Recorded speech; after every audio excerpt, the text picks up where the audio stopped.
On this week's Mailbag episode, the San Diego Padres have still yet to make a move, and we're only getting rumors and whatnot.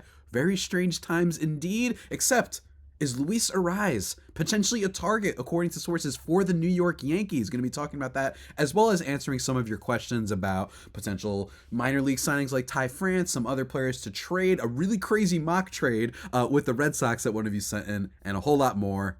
Let's get to it.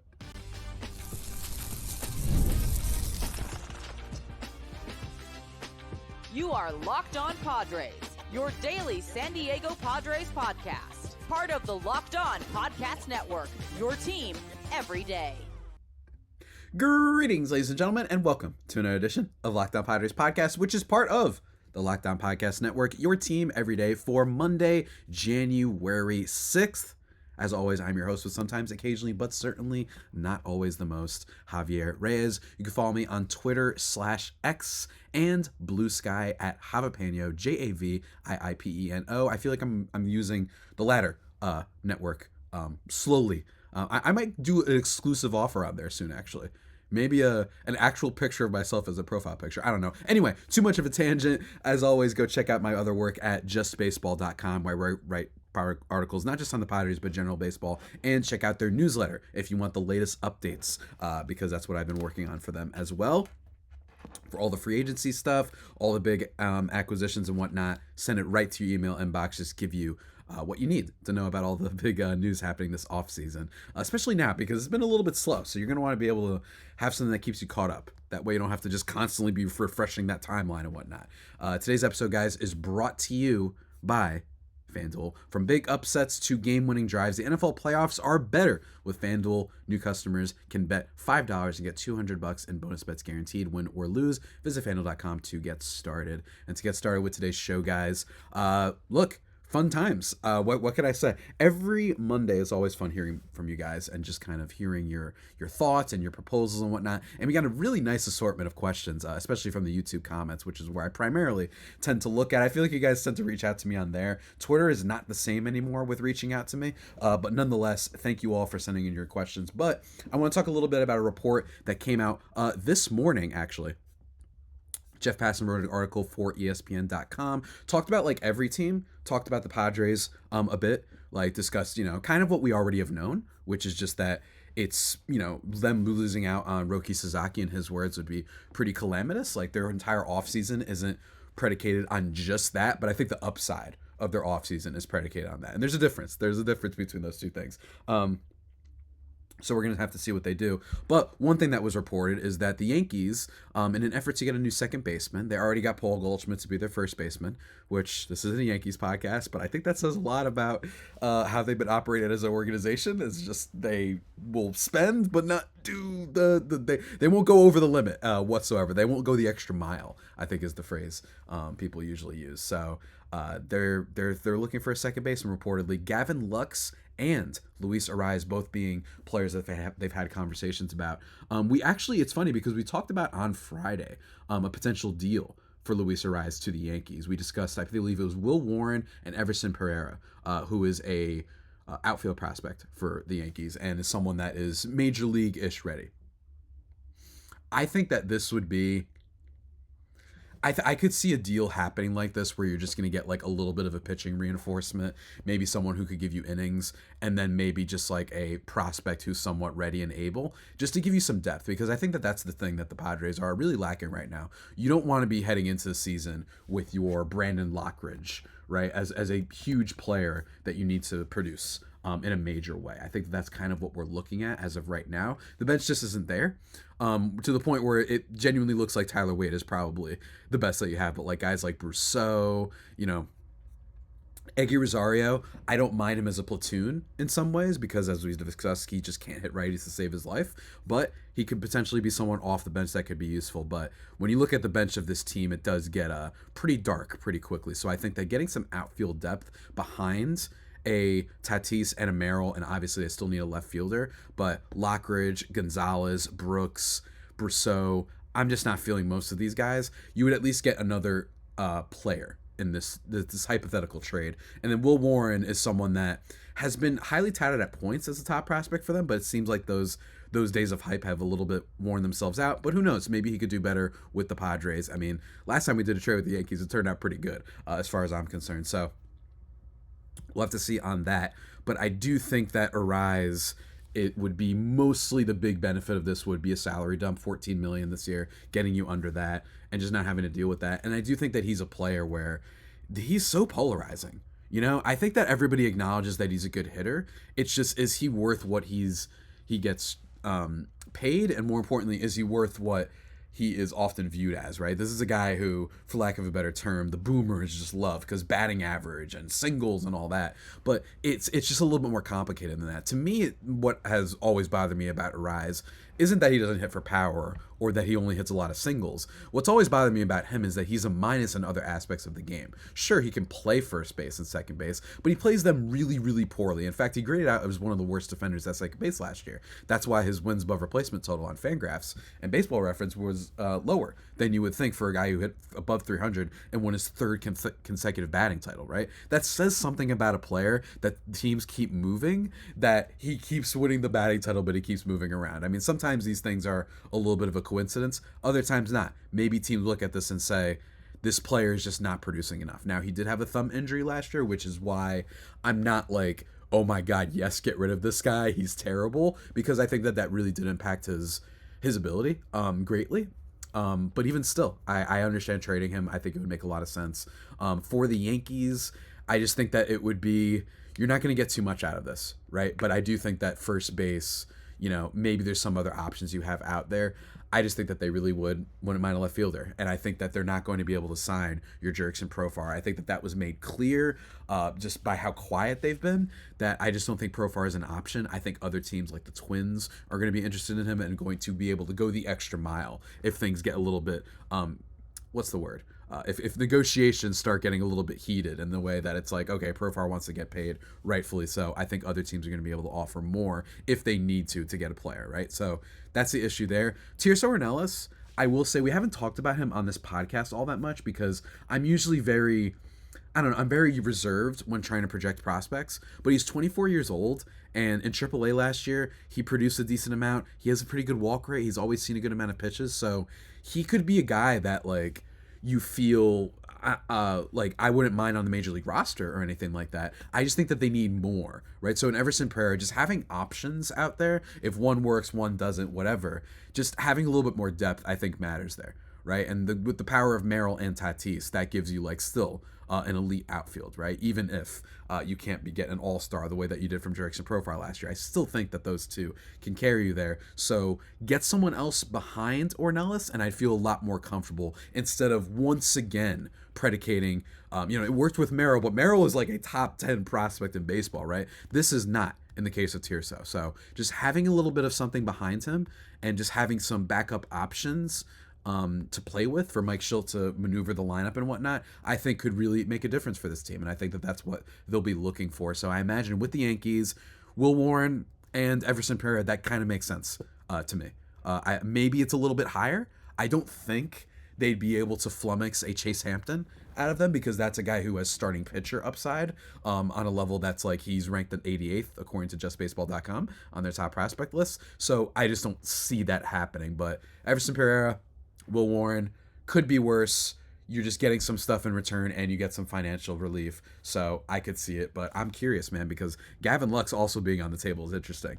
Because Gavin Lux, while everybody will say, wow, he was bad, actually had, by wins above replacement, a better season than Luis Arraez. Just to give you an idea, guys, of what we're dealing with, that he's such a hard player to evaluate. And some of you left some questions about him and some comments about not wanting to lose him. You really liked Luis Arraez, and for good reason. And we're going to get into some of those questions as well as a bunch of other things in just a minute, guys. But first, we have to talk about one of our sponsors for today's show, and that is the sponsor that you heard at the top of the podcast. That is our good friends over at FanDuel. I am a happy camper these days because my Chargers, who I understand make some people feel conflicted, are in the playoffs, and I feel great about it. And if it comes to, how confident do you feel in your given team? Maybe you're a Lions person. Hey, I'm sort of a Lions person. I'd love for them to win the Super Bowl. Guess what? Right now, new customers with the NFL playoffs in full effect, you can bet $5 and get $200 in bonus bets guaranteed That's right. So you could just have fun sitting with your friends wildcard weekend, place $5 bet, and you're going to get 200 in bonus bets, win or lose. The FanDuel app gives you everything you need for live bets, same game parlays, and so much more. Go check it out, guys. Visit FanDuel.com to join today and get started with $200 in bonus bets, win or lose. That's FanDuel.com. Make this playoff season unforgettable with FanDuel, an official sportsbook partner of the NFL.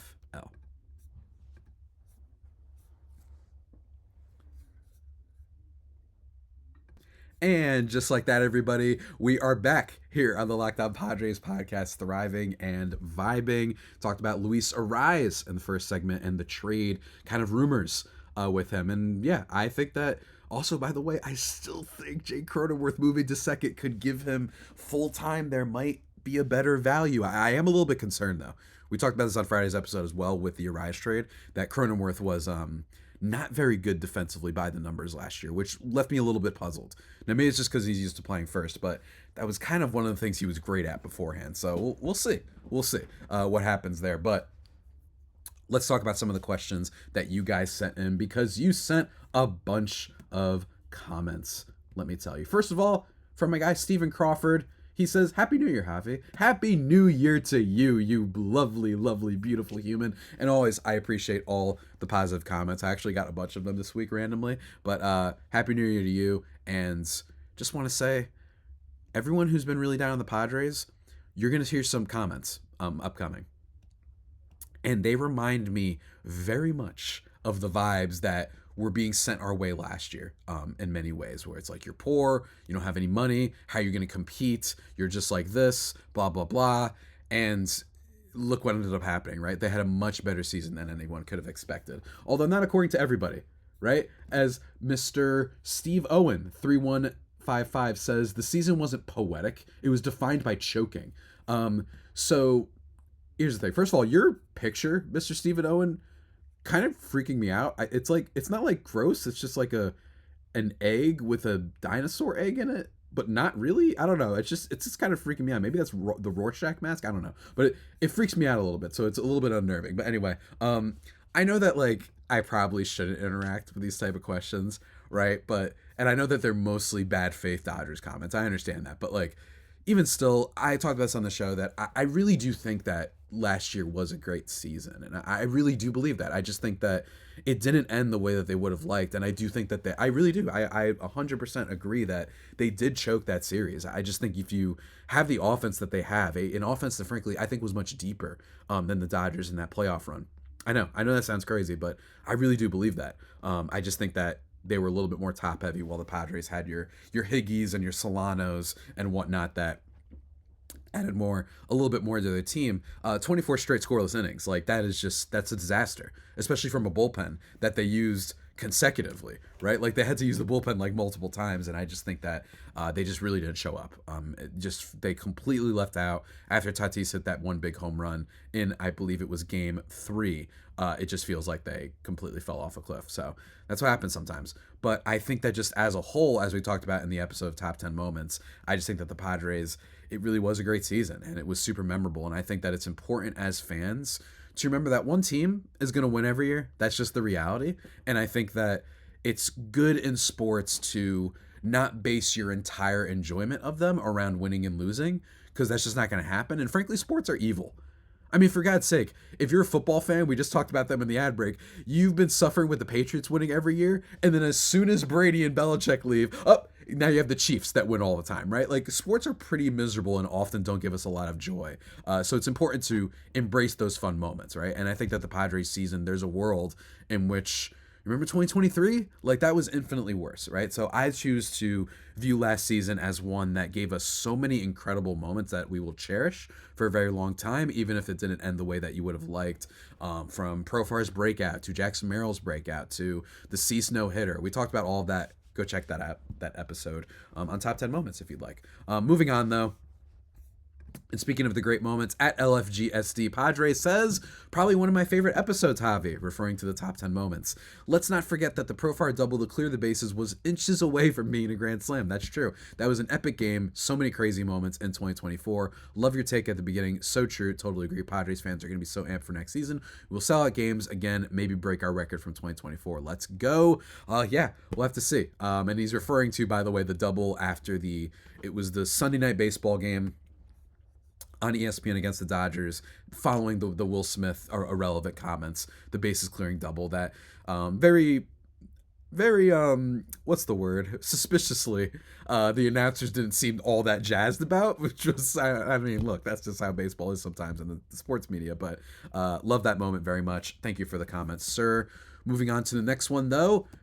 A little bit interesting one from at Lenny Molnar-RSADF says, newsflash, owners of the MLB teams, they had a meeting. They decided when the collective bargaining unit is up in 2026, they're going to have a salary cap. They're expecting not to have baseball in 2026. Of course, the players will reject having a salary cap. So if I was the Padres, let these contracts expire, keep who you got for this year, and if there is a salary cap, the Padres will be in good shape, where the Dodgers, Yankees, and Mets won't.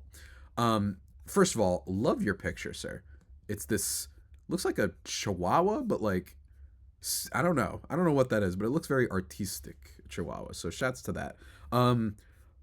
I have not been told of a no baseball in 2026. I mean, am I going insane? I don't believe that there's ever been any evidence that they're going to have a salary cap, right? Like, am I going insane? I do not believe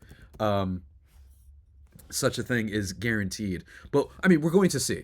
Right? We're going to see, because it is true that with the CBA, you have to remember that in 2020, the season, they kind of had an emergency like get together, and it is going to get weird for sure. But I don't think that the Yankees, the Mets, and the Dodgers are in danger, right? So if you want to talk about how we might have some trouble with baseball in 2026, that's totally fine. But even if I just feel like I haven't heard that we're in super danger of that just yet, maybe you're ahead of the curve on things, but I am very dubious of that. I think that those teams are going to be fine. I think that, the players aren't going to support it. I think the players' union in baseball is very tricky when talking about them, because personally, I think, look, I'm always going to be pro-union, as I think most people will be. But I also think that they've had some flaws. I think that they haven't done enough for minor league players, right? And it feels like they're just like, oh, whatever, when in regards to them, whenever they're at the negotiating table, which is really kind of unfortunate. I am curious to see if they have any sort of salary cap, but I don't know how they're going to get that through. And if they do have a salary cap, I doubt that the Dodgers, Mets, and Yankees aren't at least aware of the possibility of that. So they're like, we're screwed. Those teams have so much money that they will pay whatever fines, whatever sort of luxury taxes it entails to get through that, right? I just don't think that they make that investment. There's going to be some hard salary cap that like ruins them. So we'll see how that all goes down. I'm really, really curious. Because I think that it's not just a salary cap unit. I think you need a salary floor, because I think that that's what's actually plaguing the game, not the overspending of the Dodgers. Now, it's not good that baseball is a product where, and this is also pre-Dodgers, I think the heyday of the Yankees too, it's not good that best free agent on the market, that if one of those teams, Yankees, Dodgers, Mets, whatever, want them, nobody else has hope. That's not good. Right, I don't think necessarily for a league that if it comes to it, there's only like two teams that can get the best player. That's not good. But what's worse for the league is the fact that they have helped create the Dodgers, and they have failed to address it through Rob Manfred, through Bud Selig for years, addressing the issue of teams not spending. And that's what's resulted in today. Guys, the Cleveland Guardians were, 2 games away from the World Series, and they have done like nothing of major impact this offseason. I know they made a couple moves. They brought back Shane Bieber, but I've made this analogy before, but remember when the Celtics lost in the NBA Finals to, who was it, the Golden State Warriors? Baseball thinking would have them trade Jason Tatum after that finals. That's what would happen. That's how baseball operates. These teams that go really far and they're just teases and they never actually win anything. And by the numbers, last 30 years, only 3 teams outside the top half of payroll have won the World Series. So just keep that in mind, that it just doesn't happen. You need to spend. You need to get some superstars. And you don't need to spend what the Dodgers are spending, which is the good news, right? This is not over. It's not guaranteed that they'll win. It's just guaranteed that they have a chance, I think is the way that I'd view it. So we'll see. But yeah. storyline to keep an eye on. Not right now, but keep an eye on that. Maybe when we get to towards the end of the season, and whatnot, when we get to start talking about what's going to happen with the CBA. Because one thing we did learn from the last CBA and all those agreements is players and owners are brutal with each other. I mean, the stuff that we were getting during those times, and it was hard to remember for some people, but that was rough. So really curious to see how that goes down. But we're not done, folks. I spent a lot of time talking about that. At Aztec Ray commented, and user DR2YM5JR71 commented. First one says, I feel sorry for Padres fans. You guys are going to end up like Toronto fans last year. Look, when it comes to the Toronto accusation, I will say that the Blue Jays had genuinely really failed like multiple times in free agency, and they made a lot of bad trades. But I get what you're saying, and what he's saying is basically the Blue Jays these past few years, and the Giants too, by the way, have been these teams that have been, you know, in the market and trying to get big free agents, and that just hasn't broken their way, right? Like they've been totally screwed by that multiple times. The famous Ohtani to Toronto thing from John Morosi last year coming first to mind. So I don't think that they're in that position though. I just think that this is a team that, you know, and we've got some more comments on this. I just think that this is a team that at the very minimum will be a contender. And I think that they still have superstars to go. And unlike the Blue Jays, those Blue Jays teams were very like, they've just gotten like worse and worse, and they haven't done well with their prospect trades, right? Like they traded Gabriel Moreno, who's now the starting catcher on the D-backs, who's very, very, very, very good player. They traded him for almost like nothing, right? Like that was a real big miss on their part. They've had a lot of bad trades. The Jose Barrios trade, they gave up some big prospects. So I don't know, but I get your point, which is we'll have to see. But the difference is, I think the Blue Jays have money to spend. The Padres don't necessarily do, and the Blue Jays still keep missing. So I think that says a lot. But I'm not on like DEFCON 4, guys. We still got hope. And we still got more questions to answer. And we're going to answer them in a little bit, guys. But first, I need to take another break and talk to you about one of our sponsors, and that is the good friends over at Gametime. Man, we love Gametime. And you know what else? I love going to live events. Sports, music, theater, comedy. I went to a concert last year, the Gypsy Kings. It was a blast. And you know what helps you get into the position to have a blast? The good folks over at Gametime. They make it even easier to get tickets for your favorite events with their new feature, Gametime Picks. Feature filters out all the fluff to show you only incredible deals on great seats, so you don't have to waste time searching through thousands of tickets. It's great. So take the guesswork out of buying tickets with Gametime. Download the Gametime app, create an account, and use code LOCKEDONMLB for $20 off your first purchase. Again, create the account, redeem code LOCKEDONMLB, $20 off. Download Gametime today. What time is it? It is, oh yeah, that's right. It's Gametime.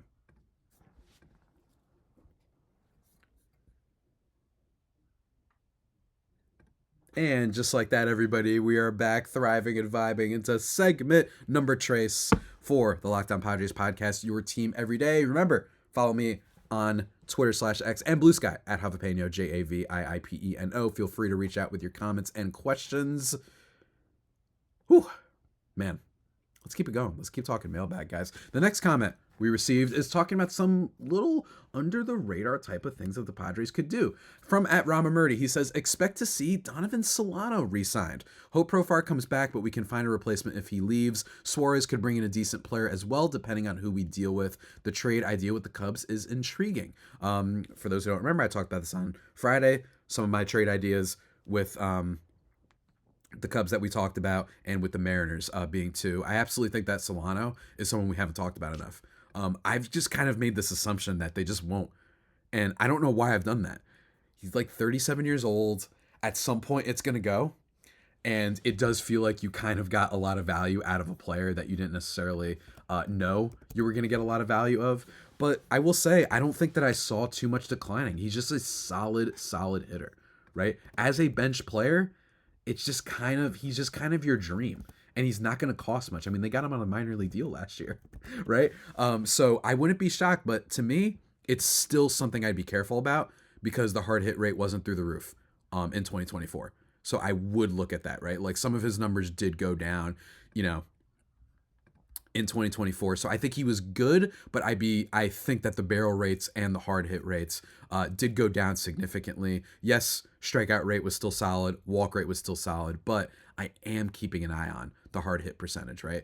Down from 43.7% in 2023 to 37.4. So maybe it was a little bit inflated. Maybe the Padres need to think elsewhere. Although, again, I could be totally wrong. And let me tell you, hold on, let me find the next one. There was another player that Robin Murray recommended. It is, I would love signing Ty France to a minor league deal and see what he's got left. Minor league deal, I don't mind. And we just mentioned Donovan Solano. He was a minor league deal last year. I think Ty France, there's a world in which if they trade Luis Arraez, maybe they can get that version. He's not too old. Not too old, Ty France. He's not too old. He says he's willing to potentially become a catcher. Maybe it gives you some catching depth if you need that, right? I know. It's I know that like fans and especially haters are looking at this right now and laughing, and I get it. I know that like it sounds wild. But oh my God, wait, Ty France signed with the Reds? When did that happen? Oh my gosh, I did not see that. What the heck? France is willing to consider. Hold on, is he? No, I think that he's a free agent. Is he not? Hold on, I'm going to pull this up right now, guys. Give me 1 second. It says Reds when I pull up his prior. Yeah. Wow, the Reds acquired Ty France. I did not see this. This is from 2 days ago. Okay, take that one off the board. My mistake, guys. I probably should. I just assumed that nothing had happened in 2 days. I guess I was just distracted by playoffs and whatnot this weekend. So my apologies, guys. But all right, so that's no longer on the table. Moving on, though. More hater messages. This one coming from @ToddDavis3731 and Johnny Cage 1057, which, by the way, perfect username if you're a hater, by the way. Shout out Mortal Kombat. With the Padres showing that they are doing absolutely nothing to improve the club this offseason, what makes them think Roki would be interested in signing with them? And then Johnny Cage 1057. And that's why Roki going to say, hell no, problem signing with San Diego. He sees the shedding payrolls and the inability of having a 6-man rotation and a less than stellar farm system. Okay, but like, why do we keep getting reports that the Padres are in the thick of it then? You know what I mean? It's not just that. And we're not the only team that is having spending issues. And by the way, the trade of Cease, it could still unlock things. You guys, there's negotiation that go around here. You know what I'm saying? Like, there's other factors to this. I'm just not buying the Cease thing. I think that's like I think they're dangling him.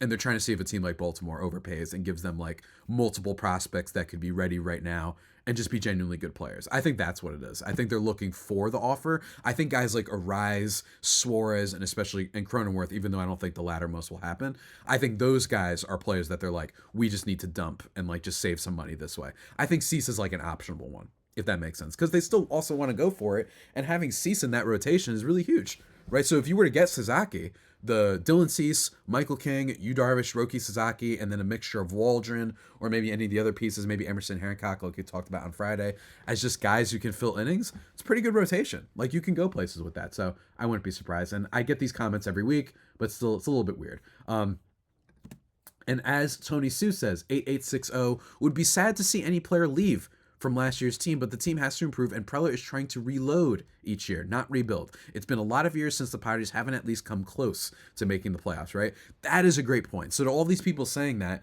you got to look at the overall stretch and tenure of the Padres transforming into a much more serious organization that develops players well. I'm not saying as good as the Dodgers. I'm just saying these past few years, they've done really well, guys. Everyone making fun of the farm system, which I've gotten some comments about. Guys, don't you think it's weird that like every year we keep saying this and all of a sudden in the middle of May, they're able to make a trade and then their farm system is viewed higher? AJ Preller is an amazing, amazing talent evaluator. And again, it's not the only thing in the world. I think people need to stop assuming things about Roki Sasaki, right? Like, I just think it's gotten a little bit out of control, and it's just odd. It's just odd. There's clearly other aspects of this, right? But hey, what do I know? I might just be a fool. Another comment says, if San Diego can make one sizable free agent signing, perhaps converting Jeff Hoffman into a starter could work. 3 years, 28 to 30 million. They've done a great job with Lugo and King. I'm sure King could give some wisdom to Hoffman. It's not bad. And someone comments, Darth Vader, Jeff Hoffman is an idea. We should get to San Diego. I don't know about a starter. That's like Garrett Crochet. Agreed. I don't necessarily know if he's going to be a starter. But I will say that when it comes to these players that we've seen sign contracts as relievers, and then they say we're going to use them as starters, it almost every time it gets announced, everyone's surprised, right? Seth Lugo, guy in San Francisco that I'm blanking on right now. Seth Lugo, guy in San Francisco, Clay Holmes, right? The contract he just signed. Nobody thought that he was going to be tested as a starter, and the Mets are going to do that. So wouldn't it be crazy if they end up trying that? I think it's going to be an interesting trend. I'm really curious to see if more teams are going to start doing this, but I could be wrong. Another comment from @LilCasinoMusic. Frequent comments are on the show. Hello, good sir. I just love the tough at-bats of Profar and Arraez, and I feel like that style of hitting is contagious. It makes pitchers throw more pitches, and I really just feel like it makes the whole lineup better. I want them both. Hey, I wouldn't mind it either necessarily, sir. I don't object to that. I think that's especially true with Profar, but I will say in 2024, when you look at pitches per plate appearance among 131 qualified batters, Luis Arraez ranked 117th in pitches per plate appearance. And if you want to go the previous year, like I said, he was hurt. Previous year, he ranked 131 out of 137. This is the problem with Arraez. He does get singles, I understand, but he does not draw walks and he does not prolong at bats. He's kind of over pretty quickly. He's a pest. Don't get me wrong. He's a guy that's always going to make contact. You can't get the strikeout, and that has value. That has a lot of value. But also equally, he doesn't walk. So that's the problem with Arraez. But I get what you're saying, and in the case of Profar, that is true. Profar was 31st this year among the 131 qualified in pitches per plate appearance. So I do like that, having these menaces, these almost irritant type of players, not the sluggers, not the ones who are going to win the game all the time, but at the top of your lineup, that is pretty lethal. So I wouldn't hate it. I'm not going to hate if they keep Luis Arraez. It's just, I do wonder if his value is just really hard to decipher sometimes, and if the batting average inflates some of his value a little bit too much. Speaking of value, though, Red Sox mock trade from Red Pill Brotherhood, which makes me almost think you're a Red Sox fan, but whatever. Wild username. Would prefer not to Cease go, but here's a trade idea. Boston gets Dylan Cease, Jake Cronenworth, Leody DeVries, and Cash Mayfield, and San Diego gets Wilyer Abreu, Tristan Casas, and Marcelo Mayer. Boston benefits. They had the worst second base production in MLB last year, and Cronenworth would be a significant upgrade, and it's not the best contract, but nothing terrible. Casas could be the odd man out of the Devers, odd man out if Devers is moved to first base and Boston signs Bregman. They need a big right-handed bat. They also get their ace in Cease and probably have the money to extend him. DeVries is a high upside top prospect that replaces the MLB-ready Mayer and arguably could even become better than Mayer. Mayfield is a long-term pitching prospect who was a 2024 first-round pick. That's right. He was the Padres' first pick this past draft. San Diego benefits. Shaving off $25 million in Cease and Cronenworth, they get 3 quality young players with years of team control. They won't need to feel bad about losing DeVries, as Mayer is basically MLB ready and could end up being their shortstop of the future. Casas is more of a traditional power-hitting first baseman they've been looking for, and Abreu replaces Profar in left field and won a Gold Glove last year in right field for Boston. So here's the problem. The problem with this trade is Abreu, who was already really good last year and has multiple years of control, right? Like, that's not a player that I think that they're going to want to move. Now, don't get me wrong, I get it. I wouldn't move this guy either, but Abreu was I believe a 3-win player. He was a 3.1 win player last year in 132 games at 25 years old. Guys like that usually don't get moved around. And more importantly to your trade is Jake Cronenworth. It is a pretty rough contract right now. To have that guy until 2031 is really, really tough to justify right now, and you just don't want that clogging things up. Now, let me tell you, if Cronenworth had his 3.7 win season at second base, then maybe teams might be like, you know what, maybe he can be a little bit better there. But it's the years that are the problem, not the amount of money. And then lastly, Dylan Cease. Boston does have money, but Dylan Cease is a Scott Boras client. And what that means is he's going to test free agency. He will not sign an extension. That's just not going to happen with him, right? And that's why I think if you're Boston, you're like, we're giving up Marcelo Mayer. Like, it just feels like a net neutral gain, right? It doesn't feel like they're necessarily gaining anything from this trade, with the exception of Dylan Cease, and Jake Cronenworth isn't a huge gain for them, and they lose Abreu, great outfielder. They lose Casas, who, that I could see a world in which they trade Casas for sure. I mean, he has been on the trade block. He's not the best player in the world, even if he is young and controllable, not a great defender, but I could see that being a player that the Padres go for. Maybe they give up a prospect, but why would they do that, right? I feel like if there's a trade between the Red Sox and the Padres, it would be like Cease and a prospect for Tristan Casas, a lower tier prospect, but it's not the worst thing in the world, right? But you know, I just don't see it happening. And they love Marcelo Mayer. Like, that's the thing, is like you just said, seems like a guy who's ready already. Not the craziest trade, proposal I've ever seen, because in fairness, you did give them Leota DeVries and Cash Mayfield. But again, I don't want to give up DeVries. The Padres farm system is much more like you got to keep those guys right now, especially if Bogaerts doesn't turn out to be anything. So I don't see that. But still, thank you, Mr. Red Pill Brotherhood Mafia man, for sending in a question very, very much. Last question, a little bit of a hater one from @MikeVQ. But that's AJ Preller's MO. He has always played for the now. That's practically why every season he trades away most of the top prospects in the farm system. Many teams have 1 or 2 long-term $300 million players, but the Padres are buried with too many of them, along with other multi-year contracts which restrict them from making other moves that could help the team when they needed the help most. Their current contract situation is what has forced the Padres to trade or talk of trading guys like Dylan Cease. A team that is going for it all doesn't trade a guy like Cease when the team is already short on starting pitching, because they are determined, though, to trim the payroll. He must go to install other players at vacant positions on the roster who make next to nearly nothing. This now is the result of going all out year after year instead of developing and building a roster through the farm system, some trades, and a few, in all caps, free agents. Signing a couple free agents to 3, maybe 4-year contracts is one thing, but the length of contracts on too many current Padres has put this team in a bad position, both for now and in the future. First of all, Mike is a Dodger fan, clearly. He comments on the channel all the time. I actually think this is the most recent take you've had in a while. I think that it's really tough to evaluate the Padres in this regard. Now, I will say with the farm system type of stuff, I'm just not too worried. Like, I really am not. I'm sorry. Like, I think Preller has shown an amazing ability to regenerate the farm. But in general, it is a problem, right? Like, they have spent a little bit too much. I think they got a little bit too antsy. The Bogaerts deal and the Cronenworth deals are the two ones that Musgrove, look, they were worried about pitching prospects. They didn't know if they necessarily had any, so you want to extend pitching. I just think that Cronenworth was completely unnecessary. We are literally still in the arbitration years. He is still under club control. That's all you need to know about the Cronenworth thing and how much they jumped the gun instead of taking advantage of having a young, controllable player. And then when it comes to Bogaerts, I'm wondering if maybe they thought they wouldn't have money to spend for the future, so they said, screw it. They missed out on Trey Turner and Aaron Judge, and they went for him. I don't know.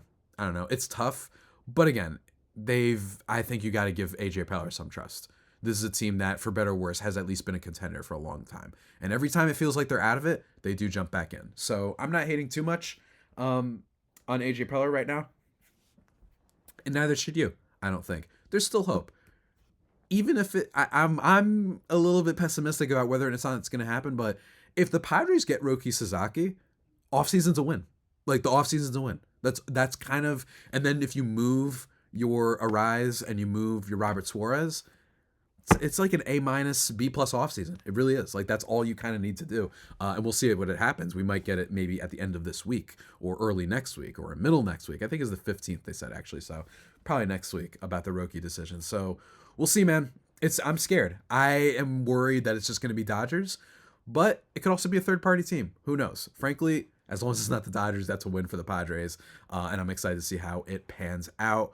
But everybody, that about does it for today's and this week's Mailbag episode for the Locked On Padres podcast. Feel free to subscribe wherever you get your podcasts from. Follow me on Twitter/X and Blue Sky at Javipeno, JAVIIPENO. Wednesday's podcast is a chat with my guy Millard Thomas about the state of the National League West and a fun evergreen topic of the most surprising contracts that we've seen. Not necessarily worst, but the most surprising contracts that we've seen given out over the last 20 years or so. So that's a fun conversation that we had. And then Friday's episode, I don't know. Maybe we'll get some news. We'll have to see. Maybe I'll talk about the NL West and how the D-backs are scaring the crap out of me, man. Not as much as the Dodgers, but that was a given. Diamondbacks are scaring the bejesus out of me, man. So we'll have to see how that goes down. But until that next time, stay safe and, of course, stay faithful. My Friar Faithful homies, take care.